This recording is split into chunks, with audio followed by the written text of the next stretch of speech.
Salut tout le monde, je reviens enfin pour une vidéo après une petite période d'absence parce que donc j'ai été un peu coincée dans un énorme pavé et j'ai mis genre 2 mois à le lire. C'est très rare que je mette aussi longtemps à lire un livre, mais bon, celui-là il était un peu costaud et puis en plus c'est tombé sur une période où j'ai eu beaucoup de travail à la fac. Donc voilà, ça s'était un peu mal organisé et donc j'avais pas grand chose de nouveau à vous dire. Mais là c'est j'ai enfin terminé ce livre et puis j'ai fait quelques achats. Donc je vais vous montrer tout ça. Donc évidemment, ce livre en question, c'était De l'inégalité parmi les sociétés de Jared Diamond. Donc, ouf, je l'ai fini. Alors, il est assez gros et en plus il est assez dense, donc c'est vrai que c'est une autre des raisons pour lesquelles j'ai mis vraiment longtemps à le lire, c'est que ça demande de la concentration, ça demande d'être motivé pour le lire quand même. C'était une lecture très intéressante que je suis très contente d'avoir faite, mais c'est vrai que je pensais pas que ça me prendrait autant de temps puisque j'avais déjà lu un autre livre de cet auteur qui faisait à peu près la même taille et que j'avais lu beaucoup plus rapidement. Mais là je sais pas, je pense que c'est le fait que ce soit tombé sur une période où j'avais du travail et tout, j'ai pas réussi à avoir le même rythme que la dernière fois quoi. Et puis il faut dire que là ce livre-là a des sujets vraiment très très divers. Donc forcément il y en avait qui m'intéressaient un petit peu moins que d'autres et sur lesquels j'ai un peu plus traîné on va dire. Donc comme je vous l'expliquais déjà un peu la dernière fois, ça nous parle en gros de l'histoire de l'humanité depuis la fin de la préhistoire on va dire jusqu'au temps moderne et l'auteur s'interroge notamment sur pourquoi est-ce qu'au jour d'aujourd'hui on a autant de disparités entre les différentes sociétés, pourquoi des sociétés sont puissantes, pourquoi d'autres sont plus je trouve plus mon mot, opprimées, pourquoi il y a des sociétés très riches alors que d'autres sont très pauvres, pourquoi il y en a qui sur le plan technologique sont beaucoup plus avancés que d'autres. Voilà, il s'est demandé un peu à quoi toutes ces inégalités justement étaient dues.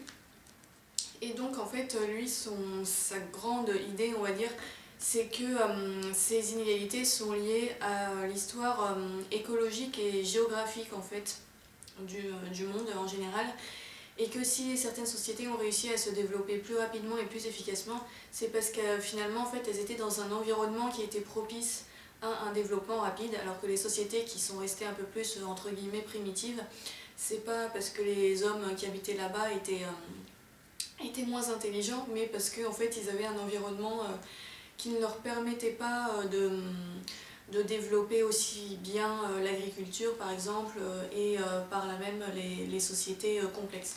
Donc bon là je vous dis ça, je vous résume ça de façon très succincte, mais en gros c'est l'idée générale du livre et donc l'auteur va entreprendre de démontrer tout ça en prenant les continents les uns après les autres, en faisant des comparaisons entre eux, tout ça sur une très très longue période, donc en partant de la préhistoire pour arriver petit à petit jusqu'à nos jours.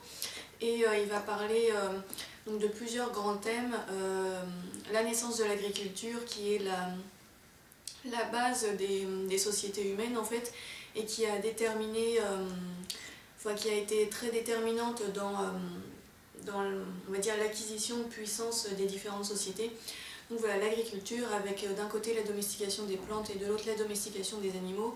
Il va parler aussi de la naissance de l'écriture, de la naissance des technologies et de leur évolution. Il va parler un peu de la guerre, des conquêtes. Il va notamment faire tout un truc sur pourquoi est-ce que les Européens ont envahi les Amériques et pas l'inverse. Et pareil aussi avec l'Australie, il fait un assez gros parallèle avec ça. Donc voilà toutes les histoires de conquête, de dominance des sociétés les unes sur les autres.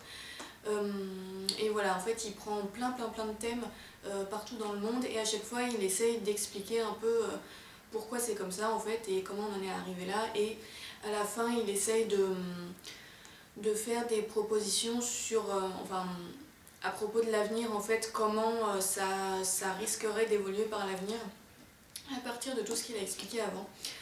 Donc voilà, c'est très dense. C'est assez redondant aussi parce que vu que le livre est très long, quand on arrive dans les derniers chapitres, on ne se souvient plus forcément de ce qui a été dit dans les premiers, donc l'auteur fait très souvent des rappels en fait. J'ai l'impression aussi qu'il fait ça de manière à ce qu'on puisse lire les chapitres pas forcément dans l'ordre. Moi je l'ai lu dans l'ordre, mais j'ai l'impression que ça a été écrit dans le but qu'on puisse prendre n'importe quel chapitre et le lire comme ça, un peu séparé des autres. Et donc du coup, c'est pour ça que l'auteur fait énormément de rappels de ce qu'il a dit dans les chapitres précédents.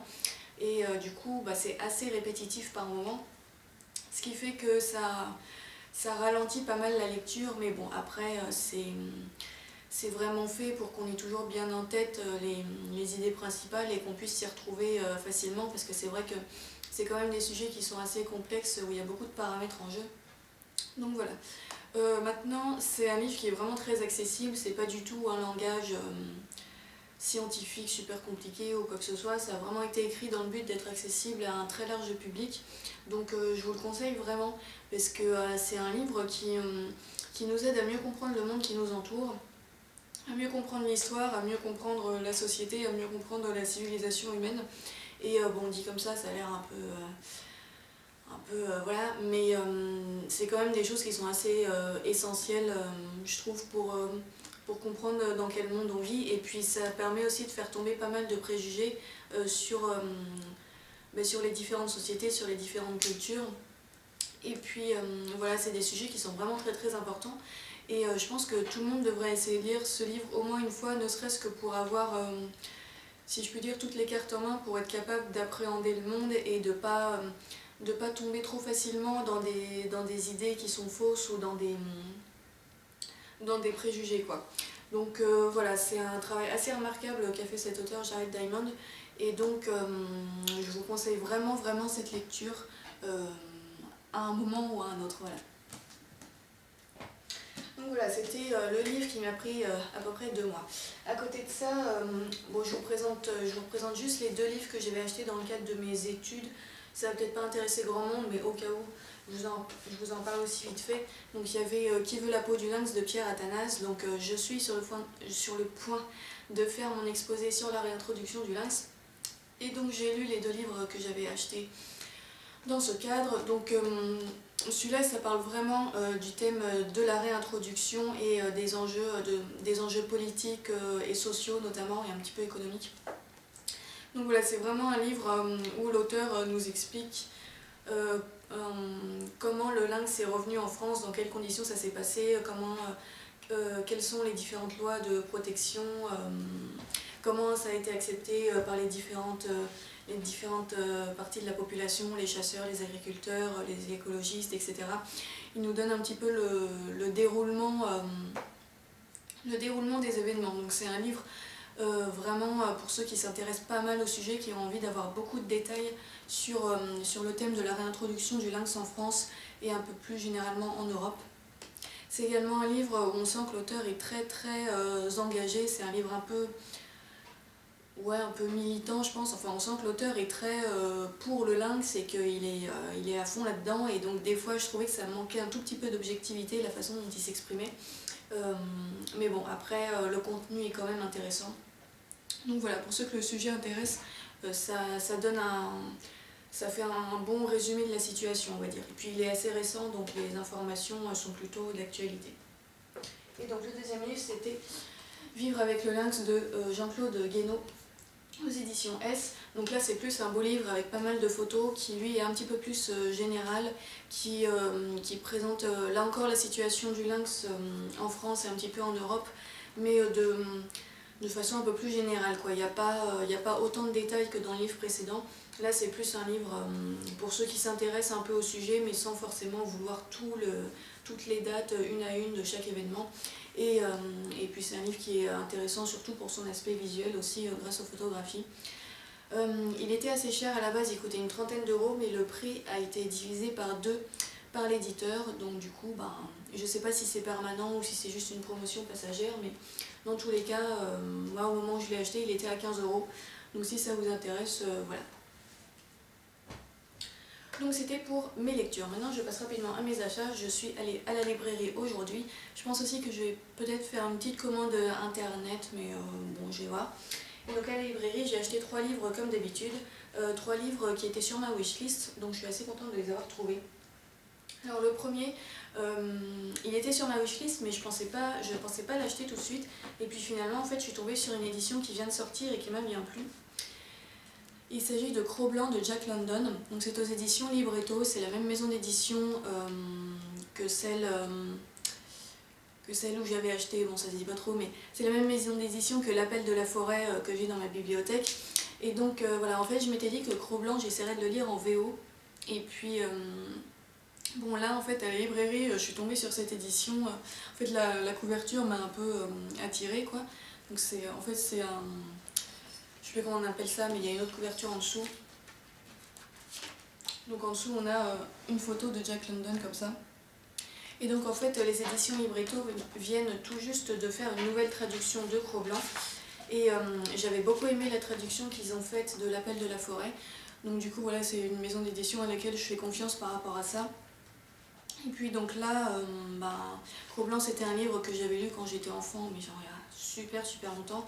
J'avais envie de le relire et puis avec cette édition là je pense que ce sera une bonne lecture puisque donc ça a été retraduit de façon à ce que ça fasse pas trop livre pour la jeunesse mais que ça respecte vraiment le style originel de Jack London qui était un peu plus cruel, un peu plus dur.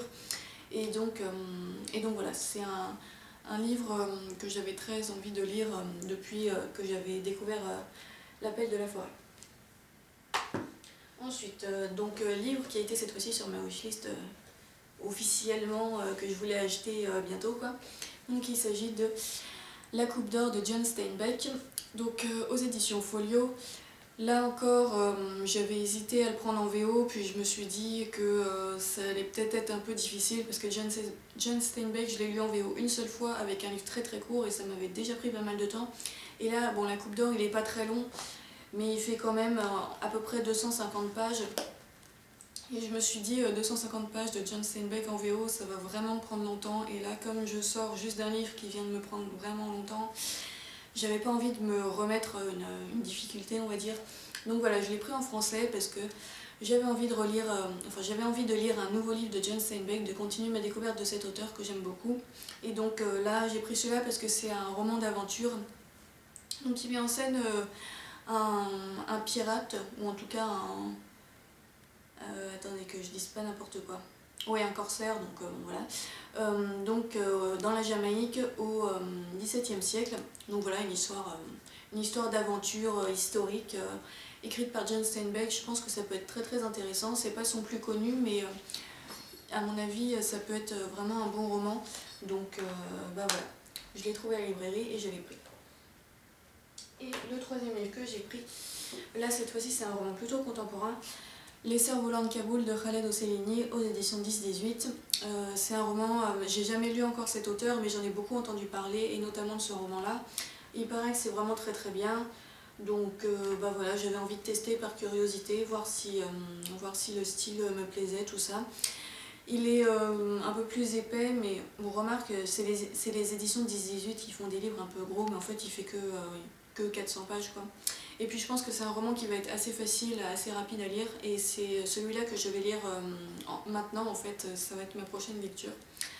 Donc voilà, du coup je vous en reparlerai très bientôt. Donc voilà pour mes dernières lectures et mes achats. J'espère que je vais pouvoir revenir maintenant de façon un peu plus régulière. Et puis n'hésitez pas à me dire si vous avez lu certains de ces livres, ce que vous en avez pensé, tout ça. Et je vous retrouve très bientôt, j'espère, sur YouTube ou en tout cas sur Facebook. Salut!